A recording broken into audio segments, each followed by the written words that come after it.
em Lucas, capítulo 1.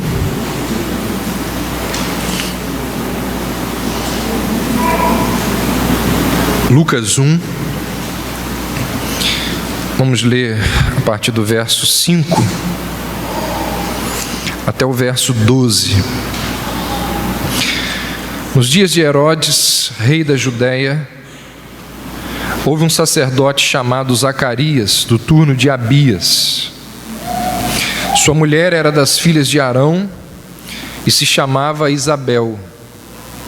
Ambos eram justos diante de Deus, vivendo irrepreensível em todos os preceitos e mandamentos do Senhor.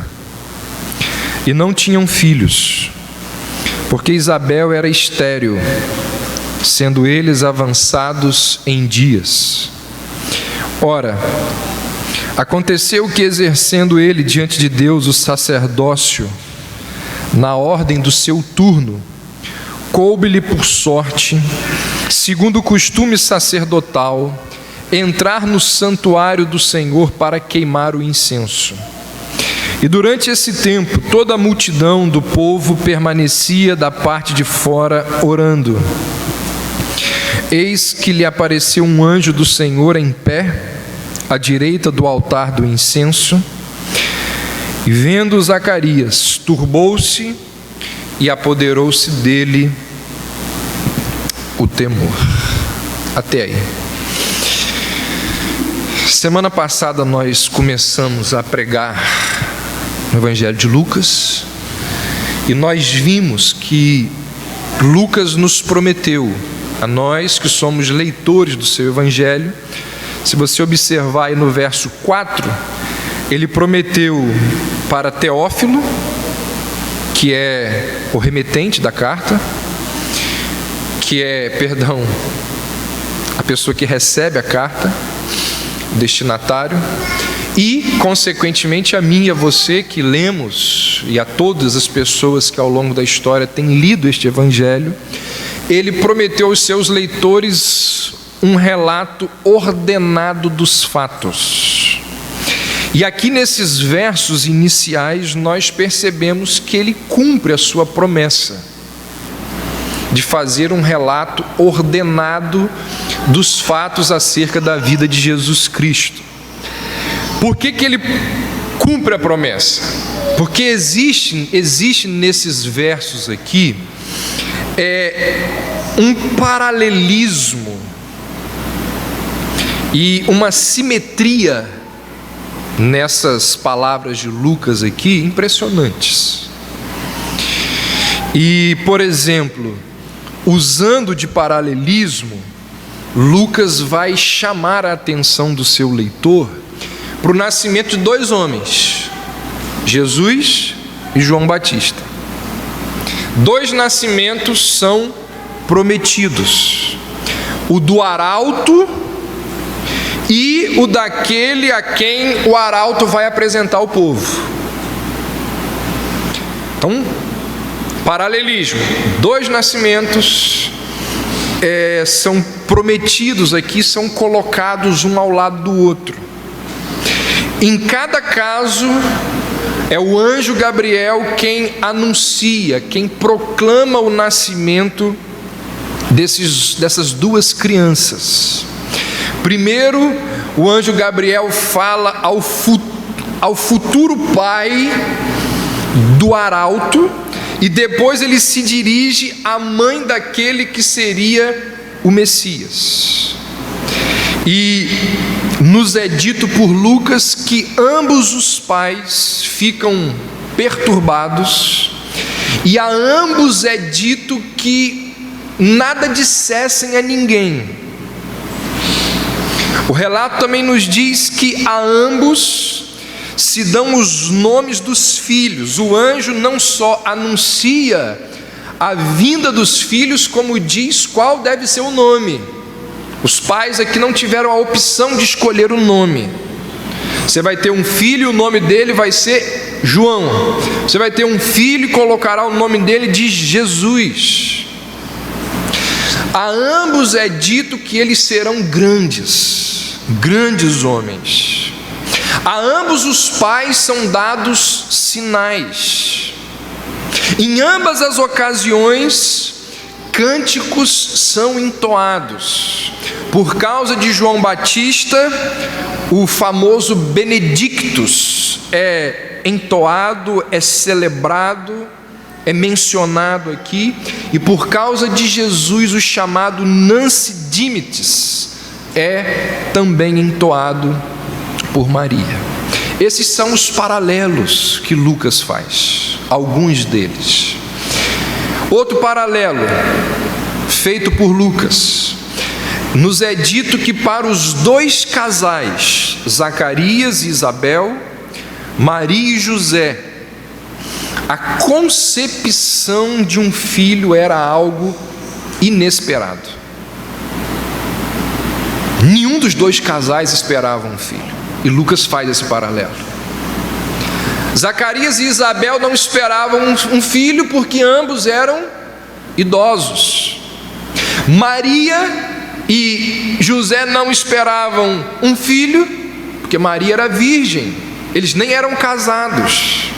Então existe esse paralelismo aqui, existe simetria nesse texto que o escritor bíblico está narrando. Ele está realmente cumprindo a sua promessa de apresentar um relato coordenado, lógico dos fatos. E esses paralelismos aqui no início do capítulo, no início do Evangelho de Lucas, no capítulo 1, eles nos mostram pelo menos três coisas. Primeiro, eles nos ensinam que João, o arauto, e Jesus são os principais agentes da salvação de Deus naquele momento ali.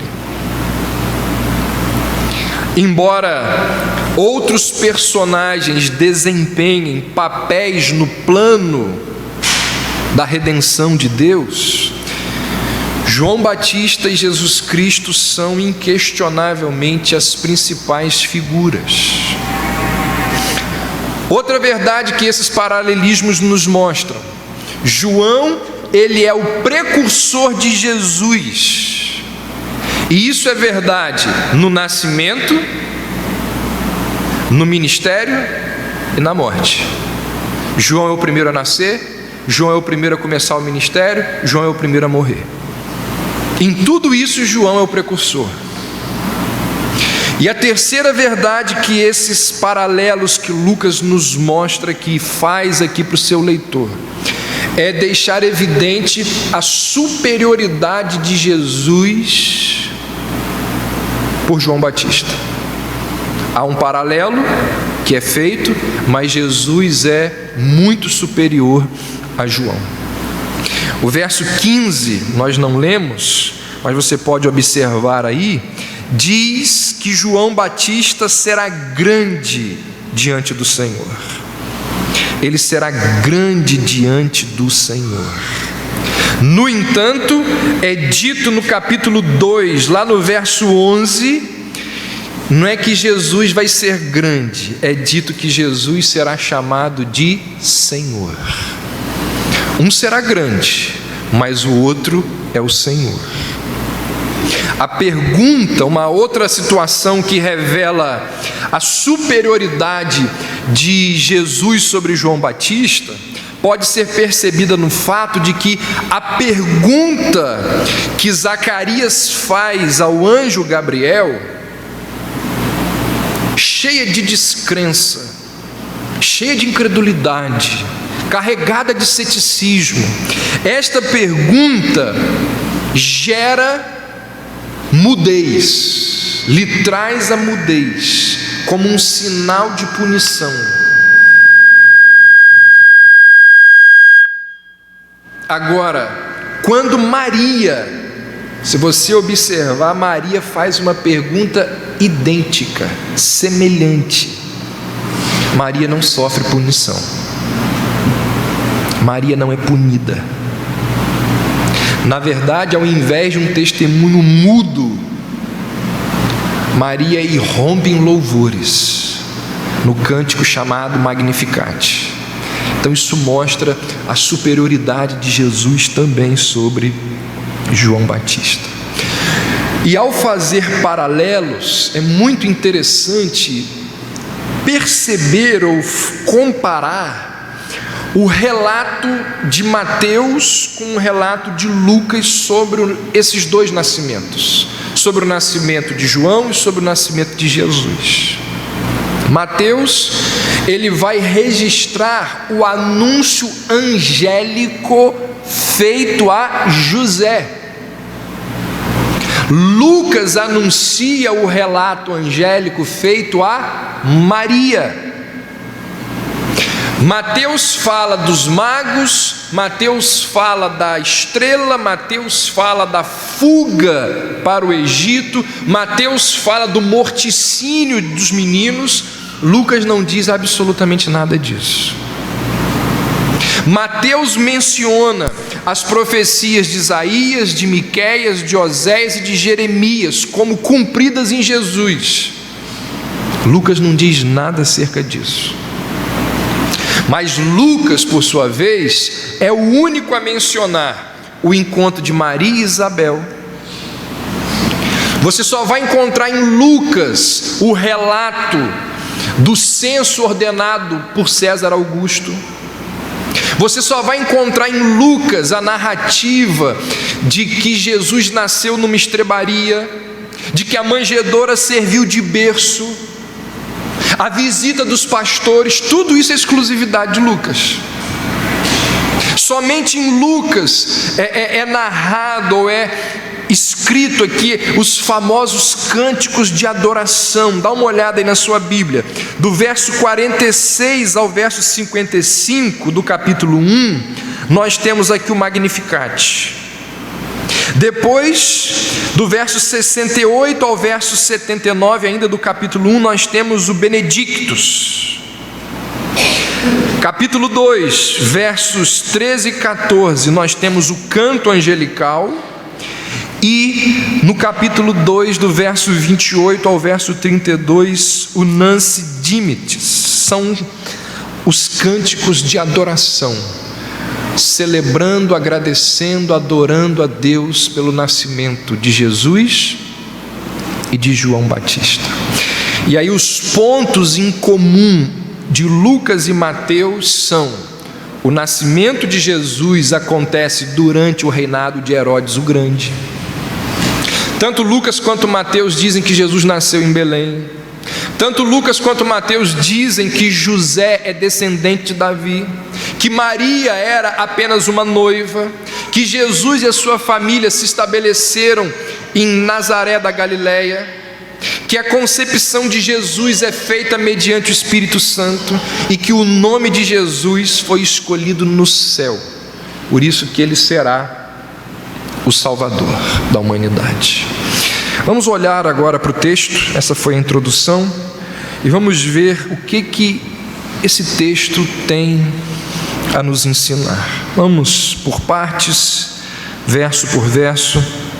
Verso 5 diz: nos dias de Herodes, rei da Judéia, houve um sacerdote chamado Zacarias, do turno de Abias. Sua mulher era das filhas de Arão e se chamava Isabel. Esse Herodes mencionado aqui por Lucas é o primeiro deles, também conhecido como Herodes o Grande. Ele foi nomeado rei da Judéia pelo Senado romano e ele governou sobre os judeus do ano 37 ao ano 4 antes de Cristo. Ele é mencionado apenas aqui e lá em Mateus capítulo 2. Sabe-se que ele era um homem muito astuto e extremamente cruel. A Bíblia diz que, desejando que ninguém lhe tirasse o poder, que ninguém lhe roubasse o título de rei dos judeus, quando ele ouve falar que o rei dos judeus havia nascido, ele deu um decreto para que todas as crianças do sexo masculino de Belém e de suas cercanias fossem executadas. Um homem muito cruel. Agora, olha o contraste que o Lucas faz no mesmo verso. Primeiro ele diz de Herodes, esse homem capaz de ordenar a morte de milhares de crianças. Esse homem extremamente cruel. Nos dias de Herodes, rei da Judéia. No mesmo verso, ele diz: houve um sacerdote chamado Zacarias. O que o Lucas faz aqui? Ele coloca dois personagens lado a lado: o terrível Herodes e o piedoso e justo Zacarias. De um lado, aquele rei ímpio, terrível; do outro lado, aquele sacerdote piedoso e justo diante de Deus. Houve um sacerdote chamado Zacarias. Perceba o contraste, perceba o paralelismo, perceba a simetria, como que Lucas escreve com uma genialidade extraordinária, como mencionamos semana passada. Nos dias do rei Herodes, nos dias de um homem mau e ímpio, existia o profeta, o sacerdote Zacarias. Houve um homem chamado Zacarias, um sacerdote chamado Zacarias. Na Bíblia existem mais de 30 pessoas com o nome de Zacarias. Zacarias era um nome muito comum, muito popular em Israel. O nome Zacarias significa Jeová se lembrou. E este Zacarias era um sacerdote. Lucas vai dizer assim, acompanhe aí, do turno de Abias. Turno aqui é da divisão. Quem conhece lá a história do Antigo Testamento sabe que durante o reinado de Davi, os sacerdotes eles foram organizados e divididos em 24 grupos. Se você quiser ler a respeito disso, está lá no 1 Crônicas capítulo 24. Davi organiza os sacerdotes. Davi vai organizar muitas coisas na liturgia do povo de Deus. Ele organiza os sacerdotes e divide esses sacerdotes em 24 grupos. E a oitava divisão, ou a oitava classe, o oitavo grupo, era a divisão de um sacerdote chamado Abias, da qual este sacerdote aqui, Zacarias, fazia parte. O povo vai para o cativeiro babilônico, e quando o povo retorna daquelas 24, apenas 4 divisões regressaram. E essas 4 divisões, elas vão ser reorganizadas e elas vão ser redivididas novamente em 24 grupos, recebendo os antigos nomes que foram dados a eles antes do cativeiro. E por que eram 24? Porque cada um desses grupos, cada tribo tinha que ter 2 grupos, cada grupo cumpria responsabilidades no templo 2 vezes por ano. Cada tribo não, perdão, porque eram sacerdotes, eram apenas da tribo de Levi. E essas responsabilidades que eles cumpriam a cada ano, correspondiam a 2 semanas de serviço. E aí, Lucas nos informa no seu relato, que a cada dia a função do sacerdócio era designada por meio de sorteio. Olha o que dizem aí os versos 8 e 9. Aconteceu que, exercendo ele diante de Deus o sacerdócio na ordem do seu turno, coube-lhe por sorte, segundo o costume sacerdotal, entrar no santuário do Senhor para queimar o incenso. Gente, Zacarias, ele foi sorteado para a função mais cobiçada pelos sacerdotes, que era a queima do incenso. Por que este serviço era o serviço mais cobiçado pelos sacerdotes? Porque levava o sacerdote a ficar muito próximo do véu. Não tem aquele véu que se rasgou de alto a baixo? A queima do incenso era muito próxima do véu. E o que isso significa? Que o sacerdote chegava muito perto do Santo dos Santos. Porque a queima do incenso era no lugar santo. E só podia chegar ali quem era sorteado para isso. E ali ele chegava muito próximo do chamado Santo dos Santos. E ser escolhido por meio de sorteio para queimar o incenso naquele lugar era um privilégio muito grande para um sacerdote. Era algo tão espetacular que um sacerdote só podia ser escolhido uma única vez na vida para fazer o serviço. Quem era escolhido, o nome dele era retirado. Ele não podia mais ser escolhido.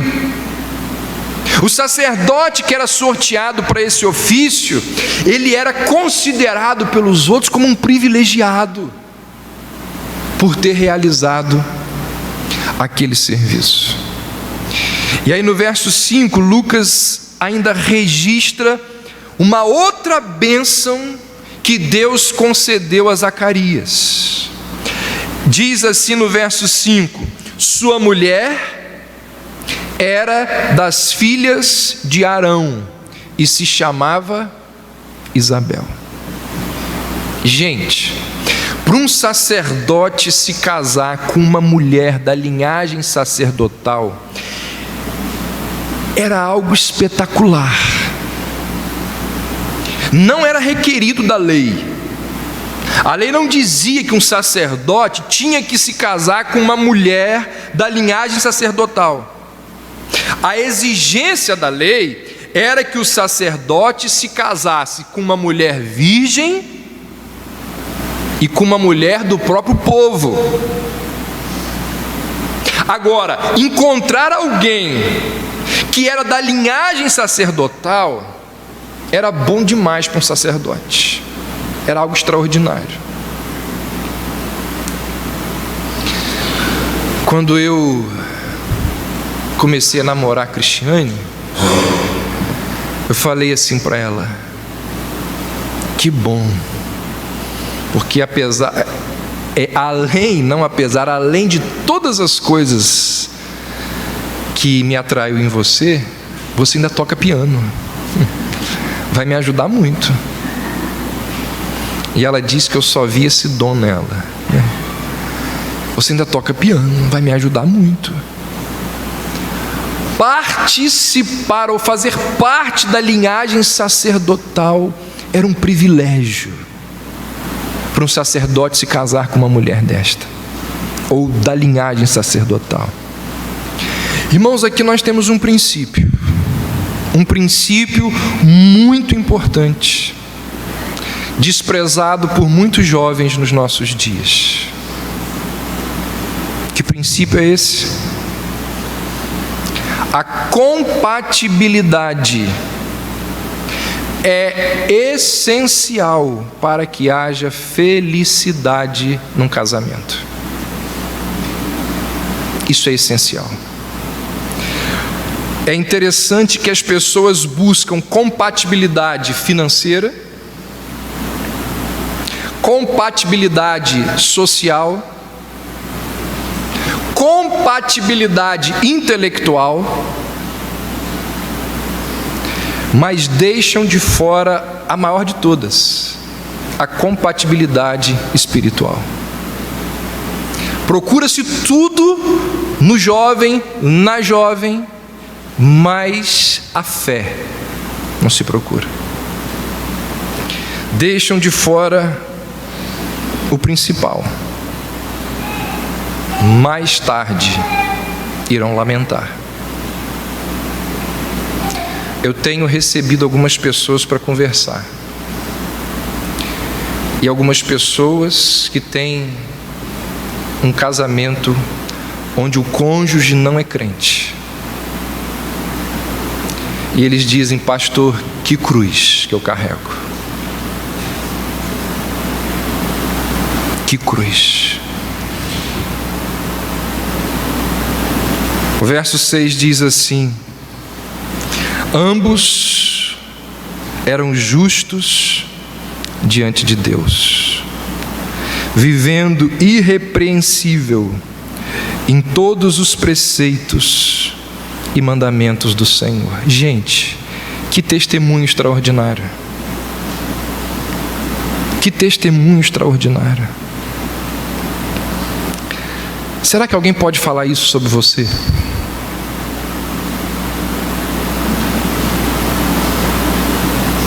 Se Lucas fosse escrever para Teófilo sobre a sua vida, sobre a sua casa, será que Lucas poderia dizer assim da sua casa, do seu lar: ambos são justos diante de Deus e vivem irrepreensivelmente em todos os preceitos e mandamentos do Senhor? Será que Lucas poderia falar, registrar isso sobre as nossas vidas, sobre as nossas casas? A gente não sabe muito bem, até porque há uma discussão teológica em cima dessa expressão "eram justos". Nós não sabemos se é uma referência à justiça imputada ao crente no ato da justificação, ou se é uma referência à justiça realizada no íntimo do crente pelo Espírito Santo no processo de santificação. Mas aqui pouco importa. Afinal, esses dois tipos de justiça, eles nunca estão separados.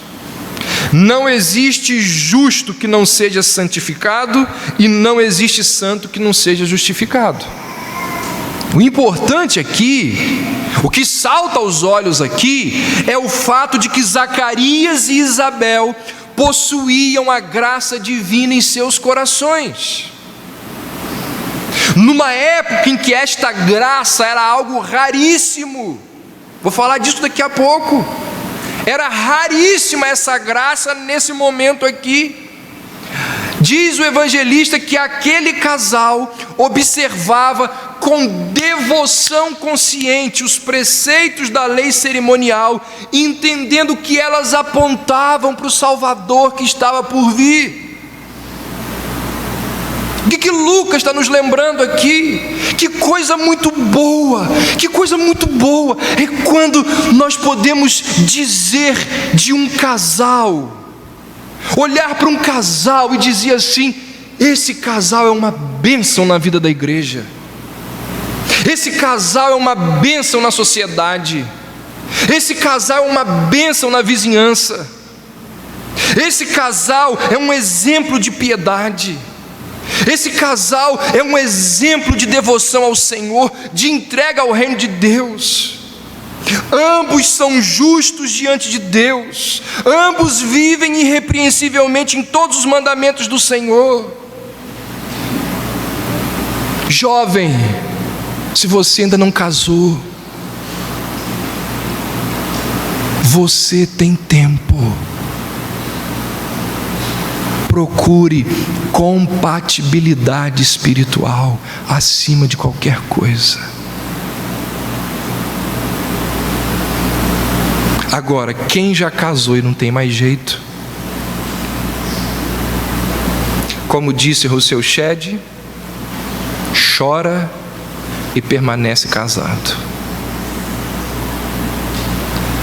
Chore, ore, clame ao Senhor. Dobre os seus joelhos para que Deus conceda ao seu marido, para que Deus conceda à sua esposa graça justificação, para que Deus possa, quem sabe um dia você possa dizer: eu e a minha casa servimos ao Senhor. Agora sim, pastor, a minha família está completamente entregue nas mãos do Senhor. Isso é uma graça do Senhor.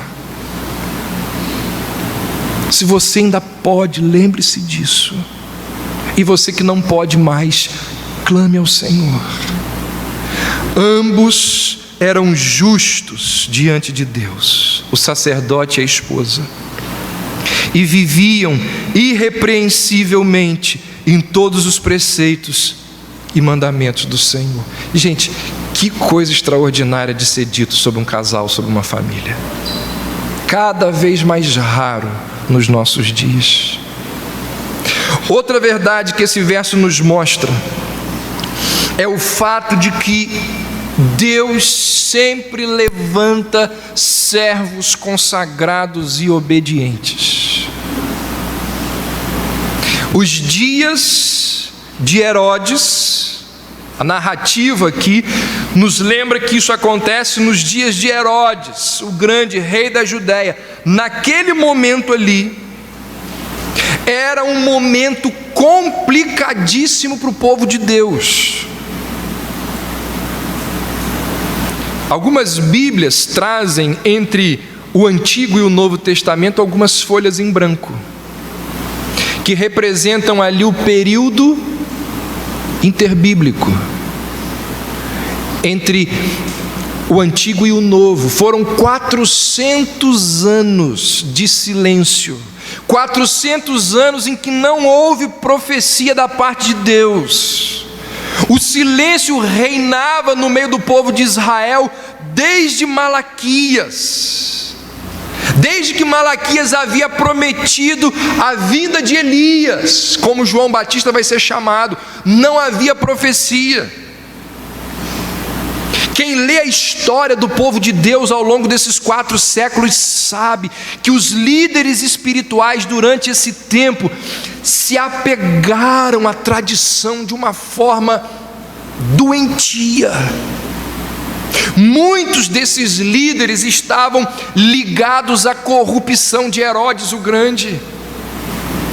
Existia um grande cambalacho, uma grande máfia dentro do templo sobre os sacrifícios de animais.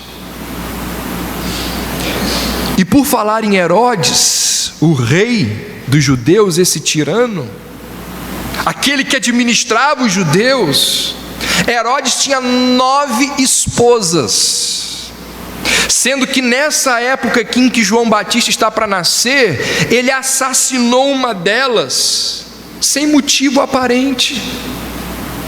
Ou seja, aqueles eram dias lamentáveis, terríveis, complicadíssimos para a nação de Israel.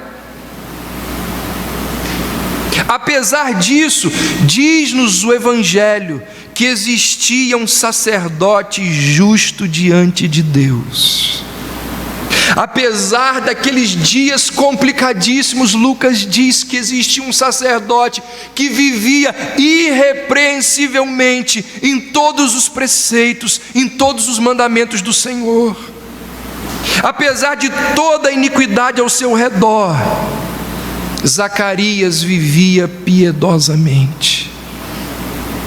Gente, isso aqui é extraordinário. Isso aqui é extraordinário. O que isso aqui nos lembra? Não importa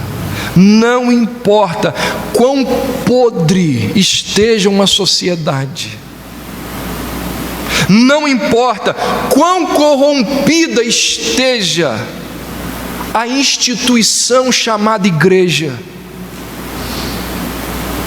Deus nunca deixou e Deus nunca deixará os seus filhos desamparados de líderes fiéis, de líderes piedosos. Nos dias de Herodes, rei da Judéia, Que dias eram estes? Dias terríveis para o povo de Deus. Nesses dias, tinha um sacerdote chamado Zacarias. Ele era justo diante de Deus. Ele era alguém que vivia irrepreensivelmente em todos os preceitos do Senhor. Que coisa extraordinária. As pessoas muitas vezes, e muitas das vezes que fazem as críticas, são críticas contundentes, importantes, válidas. Muitas vezes elas criticam a igreja pelas aberrações. Daqui a pouco eu vou falar de uma dessas aberrações, de um desses líderes que cometem atrocidades.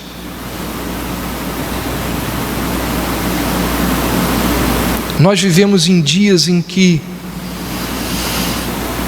é muito complicado. É muito complicado.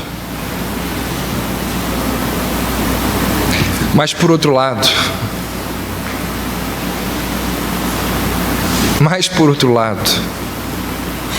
no meio desta geração corrompida, no meio de uma crise de identidade no meio da igreja, existem pessoas como Tim Keller,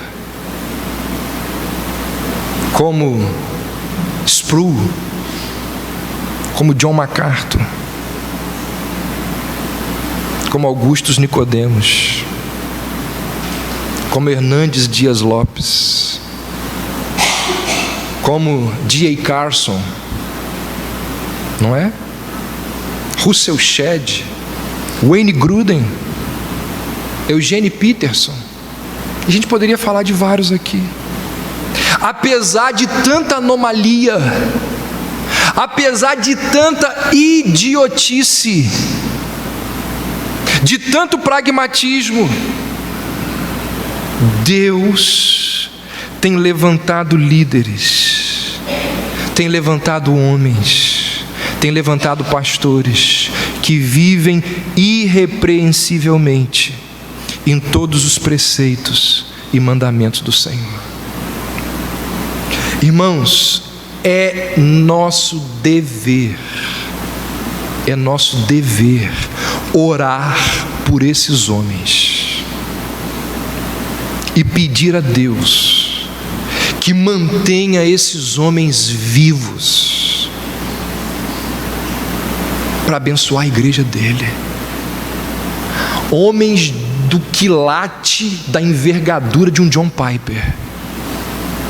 John Piper está entre os grandes da fé cristã, vocês podem ter certeza disso.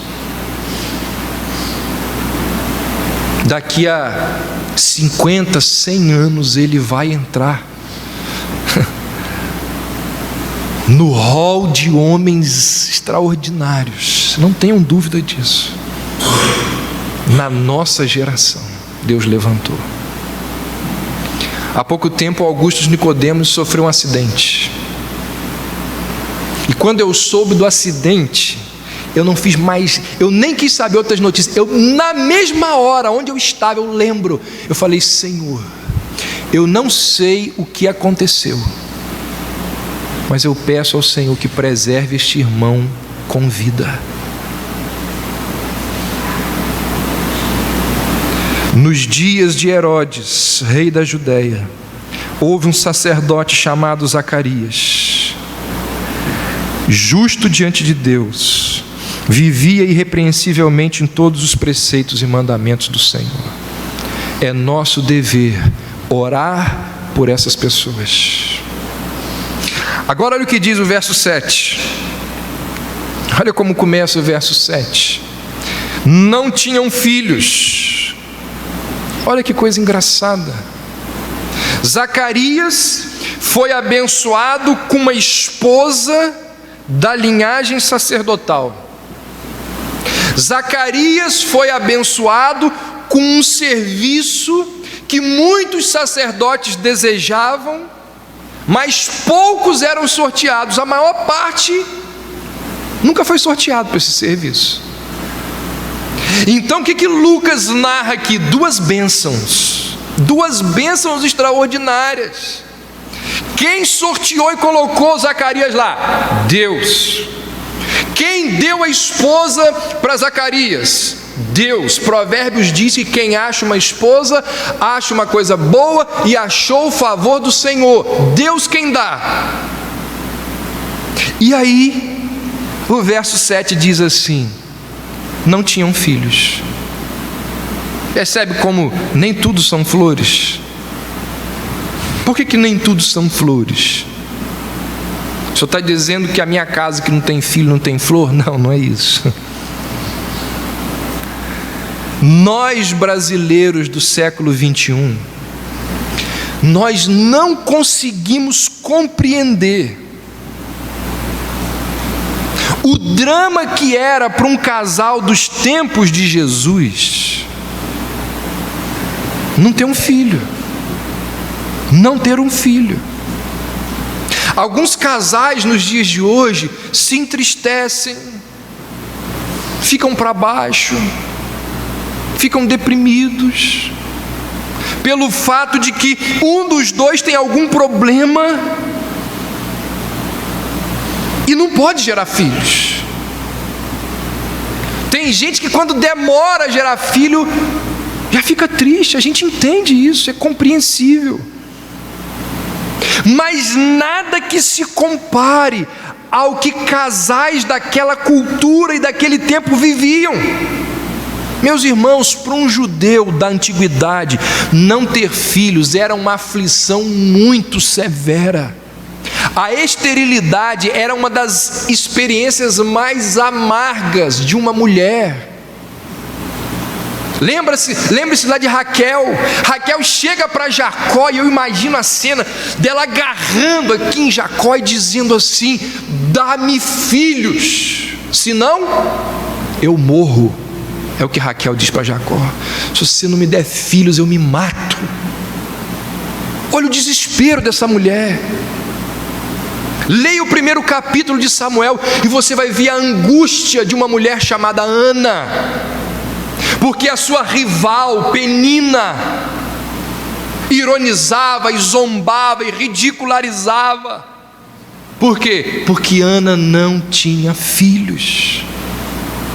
A fertilidade era contada entre as bênçãos da obediência que Deus prometera a Israel. Depois você pode ler, acho que está aí no esboço, Deuteronômio 7, Salmo 113, dizem que a pessoa, o casal, a mulher que obedecesse ao Senhor seria recompensada com a bênção de um filho. Muitas pessoas faziam deduções erradas a respeito dessas promessas, e aí diziam que a mulher estéril deveria ser diminuída, desprezada, evitada. Ou seja, poucas coisas eram tão vexatórias, tão humilhantes como não ter filhos, não ter condições de perpetuar o nome da família era algo inconcebível. Apesar dessa triste realidade, muitas mulheres que tiveram problemas ao longo da vida, tinham problemas, elas sempre nutriam a esperança de que algum dia pudessem ter filhos. Ou seja, ela se casou, passou um ano, passaram-se 2, 5 anos, ela não gera filhos, mas ela ainda nutre a esperança, ela ainda é fértil, ela ainda é jovem. Mas e Zacarias e Isabel? Não tem essa esperança. Por que eles não têm mais esta esperança? Porque, como diz o verso 7, olha aí, eram avançados em dias, viviam a mesma situação de Abraão e Sara. E é o que o Zacarias vai falar para o anjo: nós somos velhos. Outro detalhe muito importante que não deve passar despercebido: perceba que a declaração de que eles não teriam filhos, ela vem casada, ela vem seguidinha, ela vem a reboque, ela vem junta com a declaração do caráter deles. Não tinham filhos, vem logo depois de quê? Do verso 6, que diz assim: ambos eram justos diante de Deus, vivendo irrepreensivelmente em todos os preceitos e mandamentos do Senhor, e não tinham filhos. Ou seja, se eles eram justos, se eles viviam irrepreensivelmente diante de Deus, Deus não deveria dar um filho a eles? Não é? Não deveriam ter um filho? Irmãos, aqui está um princípio que a gente sabe, mais uma vez a gente se depara com ele na Escritura. A graça de Deus, a bondade de Deus, não torna uma pessoa imune de problemas e adversidades. A bênção de Deus não significa que neste mundo não passaremos por problemas.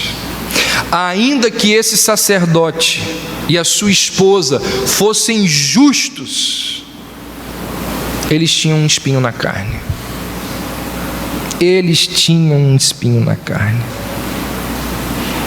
Servirmos a Deus de forma fiel não é garantia de que não enfrentaremos problemas, de que não teremos tribulações. A fidelidade nem sempre é recompensada com bênçãos desejadas. E o que chama a atenção aqui, pelo menos chama a minha atenção, é que eles continuaram servindo ao Senhor, mesmo não tendo filhos, mesmo não sendo abençoados. Já eram idosos, serviram ao Senhor a vida inteira, de forma justa, de forma irrepreensível, mesmo Deus não tendo lhes dado filhos, mesmo não obtendo algo tão desejado. Eles não deixaram de honrar ao Senhor, eles não deixaram de servir ao Senhor. Percebe que para esse casal aqui não existe a mentalidade da troca, não existe a mentalidade da barganha, não existe neles a ideia de negócio. Ou seja, eles não servem a Deus para tirar alguma vantagem da relação que eles têm com Deus. O Senhor me demitiu do meu emprego, não te sirvo mais. O Senhor não me deu a vida que eu sempre pedi a Deus. Vou servir ao Senhor de forma zangada.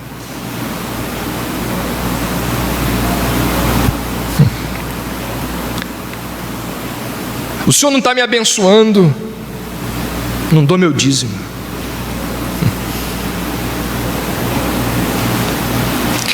Essa foi a principal acusação que Satanás fez a Deus sobre Jó e sobre a humanidade.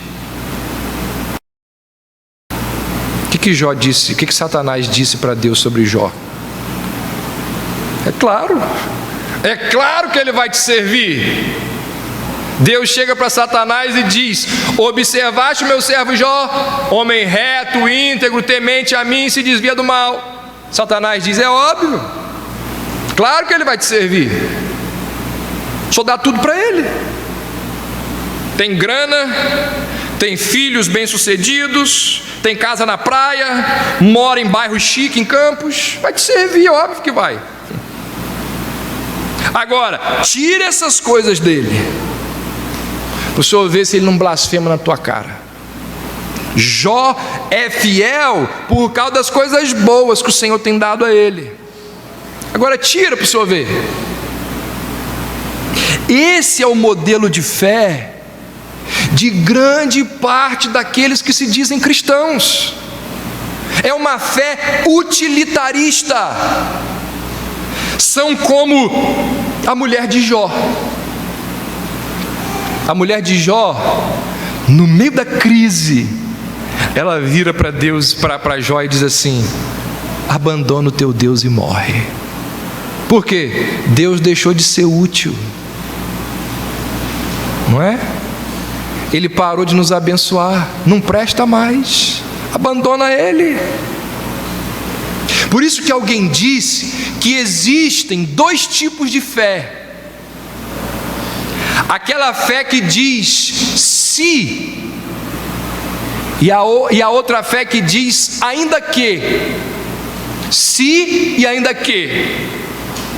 Se tudo estiver bem, se a minha vida prosperar, se eu tiver um carro do ano, se eu for feliz, se nenhum parente meu morrer, se eu tiver sucesso, então eu vou crer em Deus, então eu vou fazer as minhas orações, então eu farei parte da igreja, então eu darei do meu tempo, eu darei dos meus recursos. Se é um tipo de fé. Agora, o outro tipo de fé, que não é a utilitarista e a condicional e a pragmática, ela diz assim: ainda que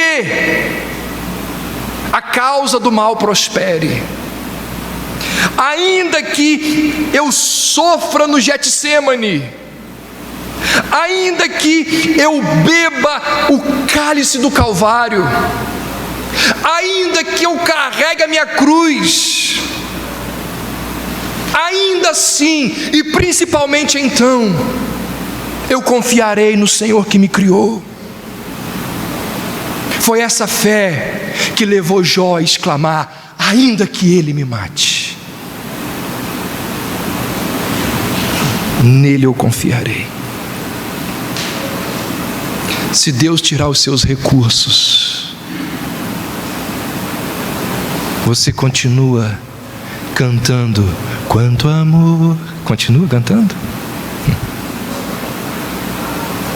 Se Deus tirar a vida de alguém que você ama, você continua cantando que Deus é fiel. Zacarias e Isabel eram avançados em idade, não tinham filhos, não tinham aquilo que os casais mais desejavam naquela época, mas eles continuaram servindo ao Senhor. E você? Você depende de filhos para servir ao Senhor? A sua fé é utilitarista? É baseada no si? Ou é a fé semelhante a de Jó, que diz ainda que? E Deus é tão bondoso. Deus é Deus é tão gentil conosco, tão gentil, que mesmo aqueles que têm a fé, do si, Ele vai com paciência lapidando, abençoando, ajudando, até que nós sejamos capazes de ter uma fé que diga ainda que.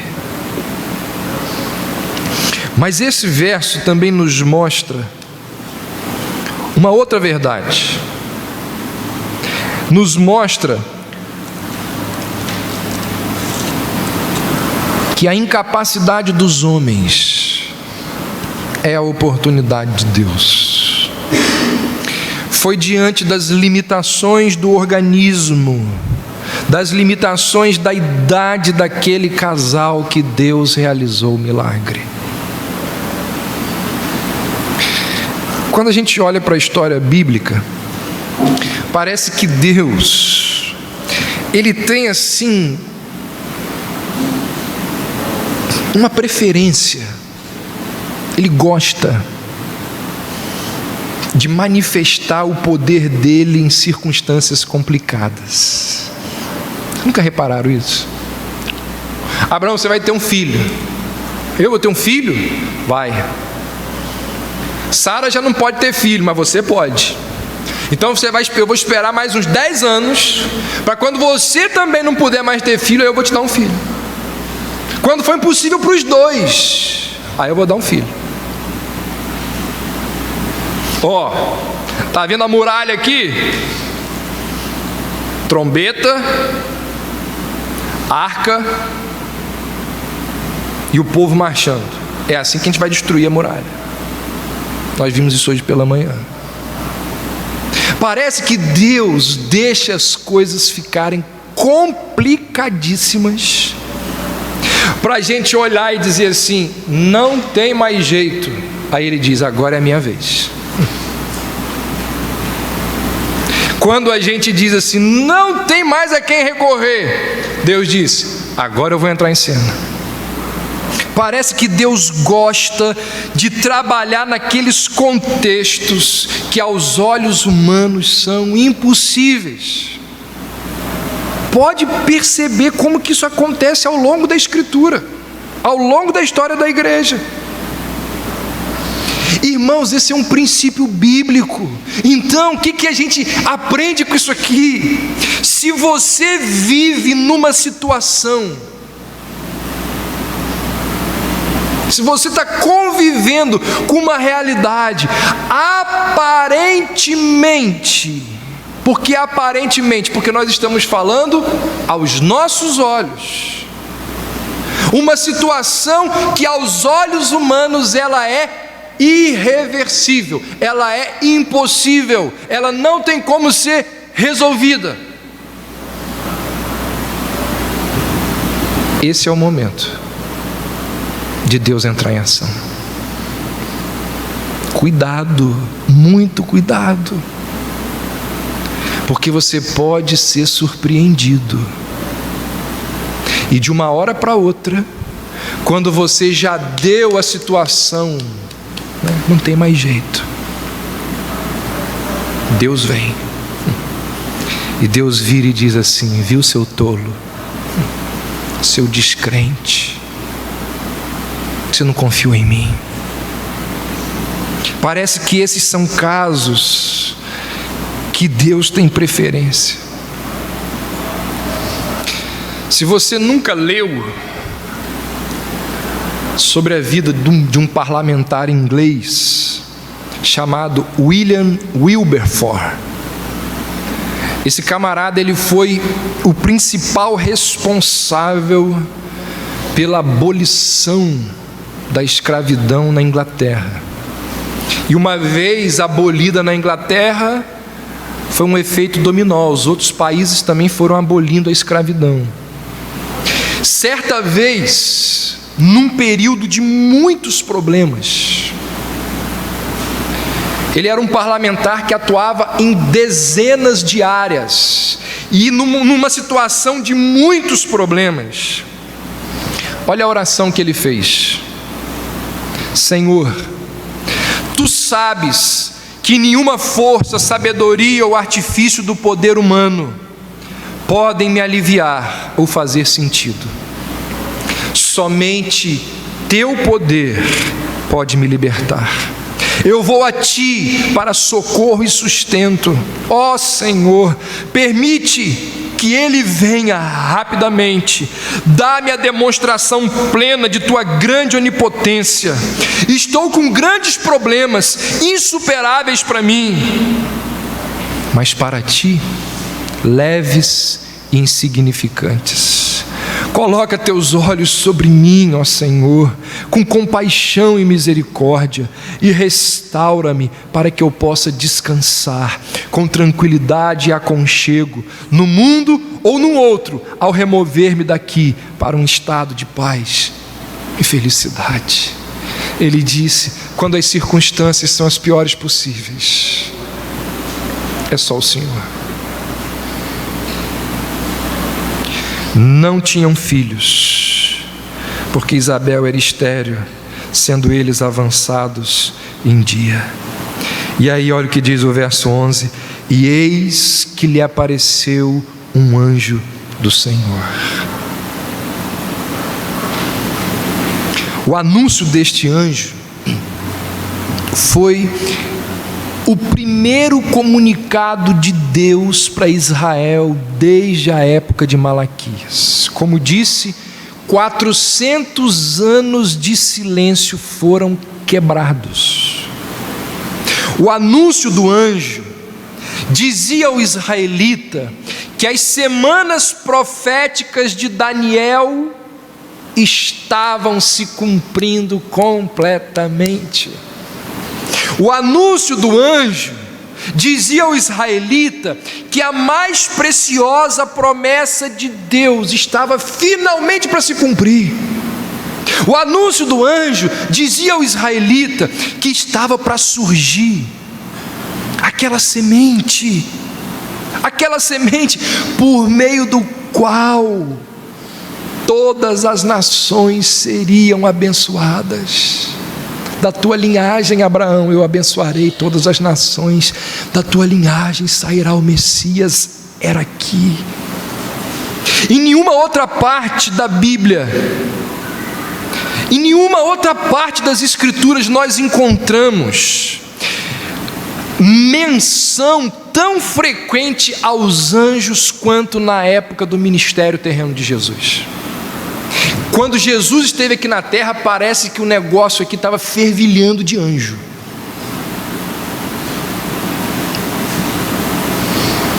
Supernatural. 9ª temporada, os anjos caem do céu.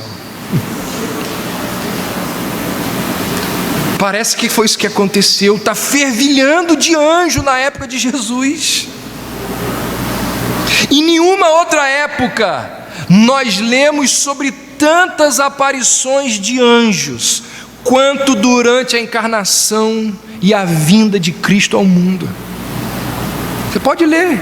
Os anjos anunciam a vinda, os anjos proclamam o nascimento, os anjos se regozijam quando Jesus aparece. Os anjos estão presentes ao longo do ministério de Jesus, lá na transfiguração. Lucas menciona 23 vezes as aparições de anjos no seu evangelho. 23 vezes Lucas fala sobre anjos. A Bíblia diz que existe uma infinidade de anjos. No entanto, a Bíblia cita o nome de apenas 2. Existe uma infinidade, mas a Bíblia só fala de 2: Gabriel e Miguel. Só fala de Miguel e Gabriel. E foi Gabriel quem apareceu junto ao altar onde Zacarias estava. E esses relatos angelicais nos ensinam que os anjos são seres que se interessam profundamente pela obra de Cristo. Os anjos valorizam a salvação que Jesus providenciou para os eleitos de Deus. Porque a Bíblia diz que quando um eleito chega à fé, quando um eleito entende a salvação, o que acontece no céu? Os anjos cantam de alegria. A Bíblia diz que os anjos, eles se deleitam em ministrar aos herdeiros da salvação. Hebreus 1, verso 14 diz que os anjos são espíritos ministradores enviados para serviço a favor dos que hão de herdar a salvação. 1 Reis 19 diz que um anjo proporcionou um mantimento ao profeta exausto física e emocionalmente. Daniel 3:28, os anjos protegem os filhos de Deus de perigos físicos. Quem que fechou a boca dos leões? Um anjo. Quem que estava lá na fornalha? Um anjo. Atos 8, 29 diz que um anjo guiou Filipe de um ministério para o outro. Atos 12 diz que na noite em que Pedro seria executado, um anjo o libertou. Atos 27 diz que enquanto o navio estava se despedaçando no Mediterrâneo, veio uma legião de anjos protegendo todos aqueles que estavam a bordo. O mar destruiu o navio, mas todos chegaram salvos à praia. Aconteceu aquilo que o anjo anunciou. Irmãos, certamente eu nunca vi, não sei se você já viu. Se você me perguntar assim, o senhor crê que pessoas viram anjos? Creio. Eu creio.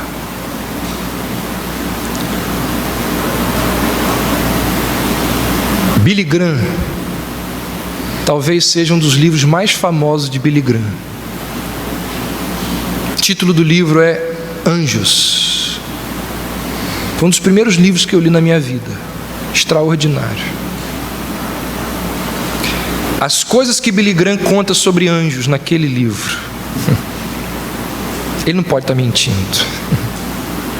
Das muitas histórias eu me lembro da que ele contou sobre o apóstolo dos pés sangrentos, Sundar Singh.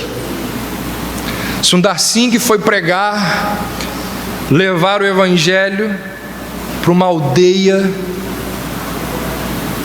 de um povo, não lembro onde, lá no fim do mundo, um lugar extremamente gelado, numa montanha gelada. Eles apanharam Sundar Singh, jogaram ele num poço. Quando ele cai ali, tinha vários ossos, esqueletos. Quem tinha a chave do cadeado daquele poço? Só o chefe da aldeia. Ele fica ali, não lembro ao certo quanto tempo. Alguém abre o poço, joga uma corda, ele sobe. Quando ele chega lá em cima, era neve para tudo quanto é lugar. Não tinha ninguém e não tinha pegadas. Quem abriu aquela porta? Eu creio nisso.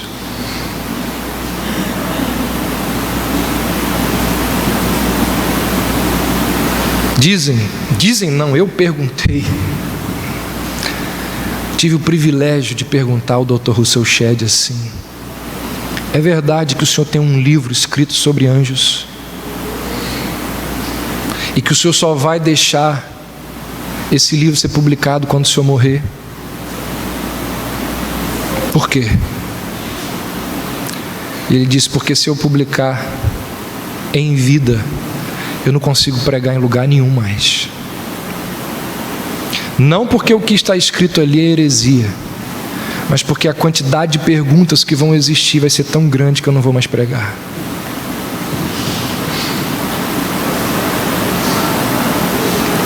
Anjos, irmãos. Há um tempo atrás, deve ter pouco mais de um ano, quase 2 anos, num dos últimos dias de José e o Águida aqui, nós fomos ali na casa deles comer alguma coisa, eu e alguns irmãos, e ali nós começamos a conversar sobre anjos. E eu sei, porque eu não estou autorizado a falar, de gente da nossa igreja que já teve experiência extraordinária com anjos.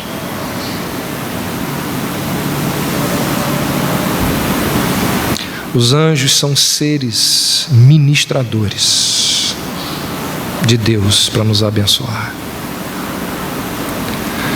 Agora olha que interessante, caminhando para o fim. O anjo Gabriel aparece a Zacarias. Em que momento? quando ele está desempenhando a sua função. Olha que coisa extraordinária. Normalmente, Deus fala com os seus servos quando eles estão realizando as suas tarefas diárias. O que eu quero dizer com isso? Quando que Deus apareceu para Davi e para Moisés? Quando eles estavam tomando conta das ovelhas. Todo dia eles tomavam conta das ovelhas. O anjo apareceu, Deus falou com eles ali naquele momento. Quando que Deus falou com Gideão? Foi num dia especial? Não, Gideão estava debulhando trigo, numa atividade rotineira. Pedro e os seus companheiros estavam fazendo o que quando Jesus lhes apareceu pela primeira vez? Consertando as redes. Tem um ditado que diz assim: é difícil manobrar um carro quando o motor está desligado. O que isso significa? Que quando nós nos colocamos em movimento, Deus começa a agir. O Senhor pode e normalmente fala conosco nas nossas atividades rotineiras. Meu irmão, você realmente acha que o louvor aqui da igreja, você acha que esse momento aqui de adoração, que isso aqui é mais sagrado ou mais importante do que aquele momento quando você está lavando a louça da sua casa? Não é. Não é.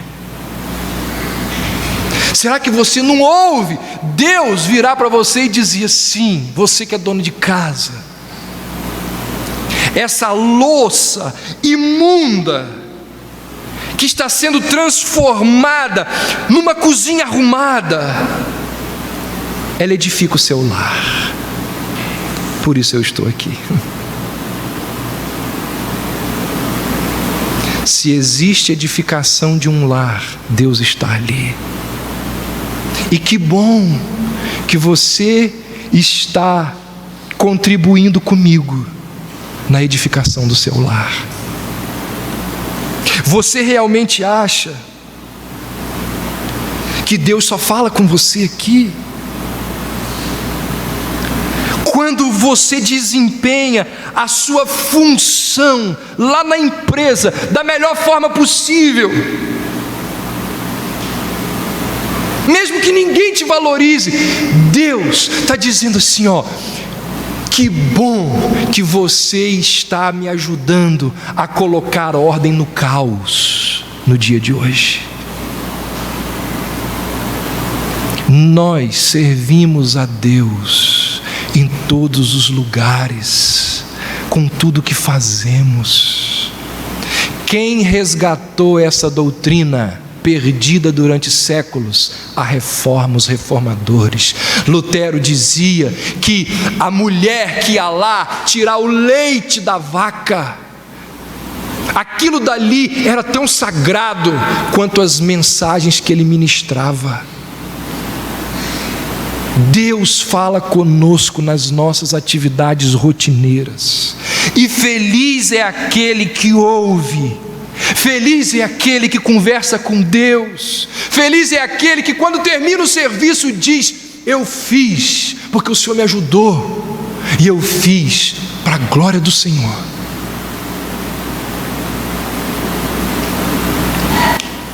Isso depende muito da forma como a gente encara aquilo que a gente faz. Eu me lembro que o John MacArthur, quando pregou na Fiel, ele contou uma história de um repórter que foi entrevistar as pessoas que estavam construindo a catedral de São Pedro, uma catedral famosa. E aí o repórter chegou para um cara que estava empurrando a pedra e perguntou assim: o que você está fazendo? Aí aquele homem disse assim: eu estou empurrando essa pedra, você não está vendo? Aí perguntou para o outro: o que você está fazendo? Aí ele: eu estou ganhando o meu pão de cada dia. Uma perspectiva melhor que a do outro. Aí ele foi para um terceiro e disse: o que você está fazendo? eu estou ajudando o arquiteto fulano de tal a construir a Catedral de São Pedro. O que você está fazendo, meu irmão? Quando amanhã, 9h30 da manhã, você estiver trabalhando, você está servindo a Deus. Você está ajudando Deus a colocar ordem no caos. Quando que Deus aparece para Zacarias? Quando ele está desempenhando a ação natural, a ação normal, desempenhando o serviço dele. Eu vou contar. A maior parte de vocês, mas tem gente nova aqui. Essa é a minha desculpa sempre, né? Eles não podem ser privados dessa história. Eu acho essa história extraordinária. Aquele camarada que abria valas de esgoto em São Paulo. Faz o que, filho? Eu abro esgoto. Abro buraco em São Paulo para o esgoto passar. E todo dia, quando acabava o expediente, todo mundo corria para entrar no caminhão para ir embora para casa. E o sujeito ficava lá com o cabo da enxada, parado e olhando para as valas. 5 minutos ali olhando. E alguém um dia chegou para ele e falou assim: o que você está fazendo aí? Estou orando. Orando? Por quê? O que você diz na sua oração? Eu digo: Senhor, pode ter vala igual aqui em São Paulo, mas melhor que a minha não tem não, porque eu abri essa vala, foi para o Senhor. É diferente, gente. É diferente a forma como nós encaramos o nosso serviço. Então lembre-se disso. Ao desempenhar a sua tarefa, Deus pode falar com você. O que aconteceu aqui. E por fim, verso 12: vendo Zacarias, turbou-se e apoderou-se dele o temor. A experiência de Zacarias é idêntica de outros santos que passaram por situações semelhantes. Moisés diante da sarça ardente, Daniel às margens do rio Tigre, as mulheres no sepulcro de Jesus. Todas elas tiveram experiências semelhantes e reações semelhantes a de Zacarias. Temor. Qual é a explicação para esse temor? Esse temor, ele surge do nosso senso de fraqueza, do nosso entendimento de pecado, de culpa, de condenação. A visão de um habitante celestial invariavelmente nos faz lembrar das nossas imperfeições, das nossas incapacidades de estarmos diante de Deus. Leia a Bíblia o tempo inteiro. Quando o humano se depara com o divino, quando o humano se depara com o sobrenatural, a reação é o pavor, é o medo, é o temor. Por isso, duvide, questione aqueles que afirmam ter tido visões de anjos ou de qualquer divindade, e as coisas continuaram normais. Como mencionei alguns domingos aqui atrás, Kenneth Hagin, um dos ícones do movimento carismático no mundo, considerado o pai do movimento Palavra de Fé, conta que estava lá se barbeando e Jesus apareceu para conversar com ele. E alguém lhe perguntou: e o que aconteceu? E ele disse: eu continuei me barbeando. Se um líder fala uma coisa dessas, você imagina o que não dizem os seguidores desses líderes. Mas eu queria encerrar lembrando a vocês o seguinte: Zacarias vê o anjo e cai em temor. Meus irmãos, você nunca fez esse exercício? De vez em quando eu faço esse exercício e eu gosto muito de fazer.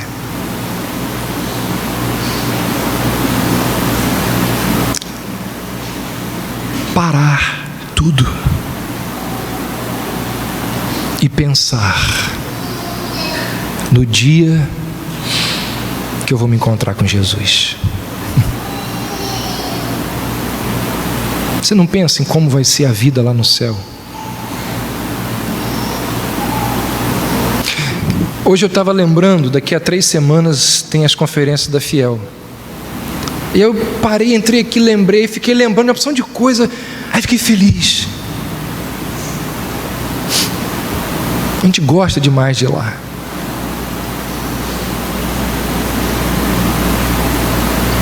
Como vai ser o céu? Como vai ser o seu encontro com Jesus Cristo?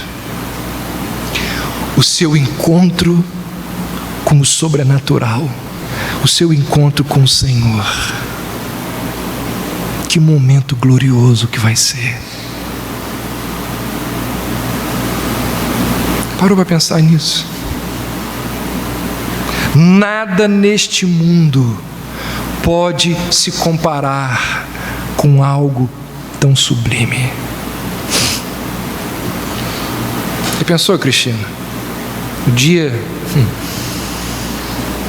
que você deixar esse mundo, Jesus virá para você e dizer: vem, entre no meu reino,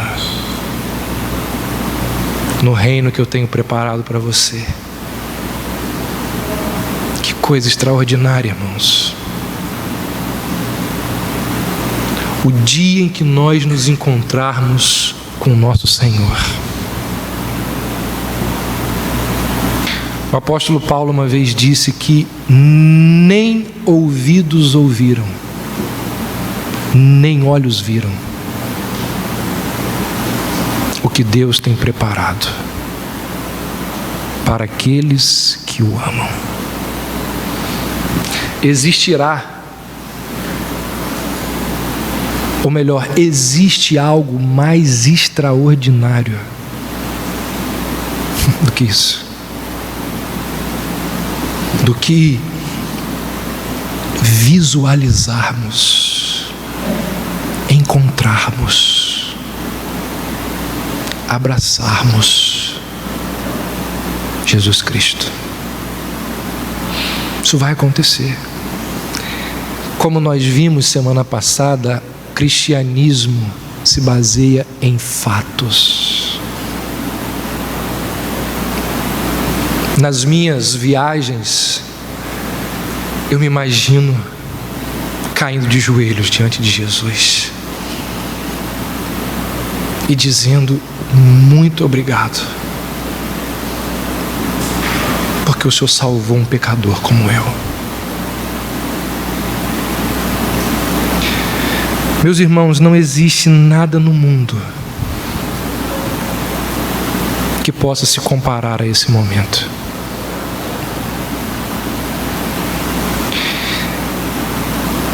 Que estas verdades possam encher o nosso coração de esperança, de louvor, de gratidão,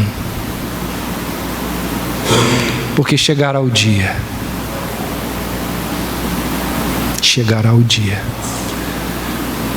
em que nós estaremos diante do nosso Senhor.